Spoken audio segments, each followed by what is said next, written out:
नमस्कार, आप देख रहे हैं न्यूज आपका। आज मैं आपको एक ऐसे माओवादी की प्रेम कहानी बताने वाला हूं जिसने प्यार के खातिर संगठन छोड़ा और बन गया डीआरजी जवान। बस्तर के जंगलों में प्रेम अक्सर गूंजता नहीं, दबा रह जाता है। बंदूकों की गूंज, साजिशों की सरगर्मी और खूनी इरादों के बीच अगर कहीं जीवन के बीज फूटते हैं तो वह किसी चमत्कार से कम नहीं। ऐसी ही एक कहानी है सोमडू और जोगी की। सोमडू और जोगी दोनों माओवादी संगठन के कैडर थे। जंगलों के भीतर जहां हर कदम मौत के साए में डूबा था, दोनों की मुलाकात हुई। जोगी की हंसी और सोमडू की संजीदगी के बीच अनकहा रिश्ता बन गया। बंदूकों के बीच किसी ने धीरे से कह दिया, संगठन से ऊपर कुछ नहीं।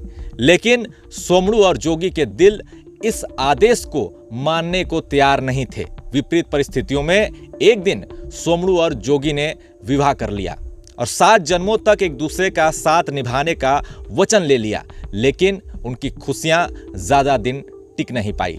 नक्सलियों के संगठन को यह रिश्ता मंजूर नहीं था। व्यक्तिगत जीवन संगठन की विचारधारा के खिलाफ है, यही फरमान सुनाया गया। उन्हें अलग करने की हर मुमकिन कोशिश की गई, मगर प्रेम में ताकत असीमित होती है। सोमडू और जोगी ने अपने प्रेम के लिए सबसे बड़ा कदम उठाया और आत्मसमर्पण कर दिया, यानी कि सरेंडर कर दिया। उन्होंने बंदूकें छोड़ दी और एक नए जीवन की तलाश में समाज की मुख्य धारा से जुड़ गए। बाद में सोमडू पुलिस में आरक्षक बन गया और जोगी ने एक साधारण गृहिणी की भूमिका निभाई।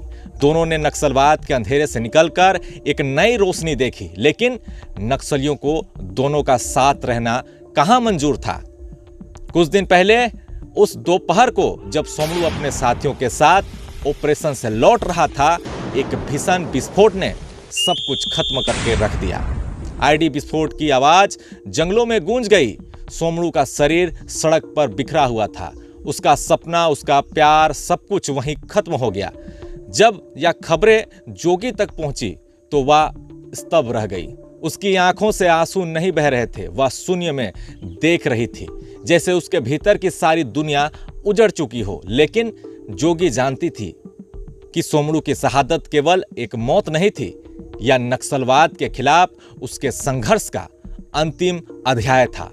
सोमडू चला गया, लेकिन उसकी कहानी अमर है। वह न केवल जोगी के दिल में जिंदा है, बल्कि हर उस इंसान के लिए प्रेरणा है जो हिंसा और घृणा के बीच प्रेम और शांति का सपना देखता है।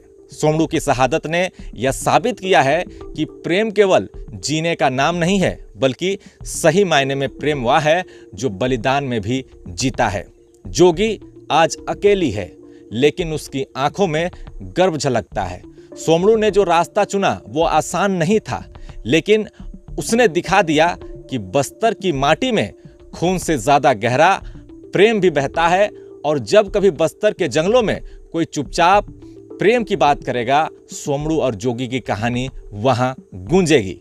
आपने देखा किस तरीके से माओवादियों के द्वारा लगाए गए आईडी बम की चपेट में आकर एक प्रेम कथा का दुखद अंत हो गया। फिलहाल ये कहानी आपको कैसी लगी, कमेंट में जरूर बताएं। देखते रहें न्यूज आपका। नेक्स्ट अपडेट के लिए जुड़े रहें हमारे साथ। धन्यवाद।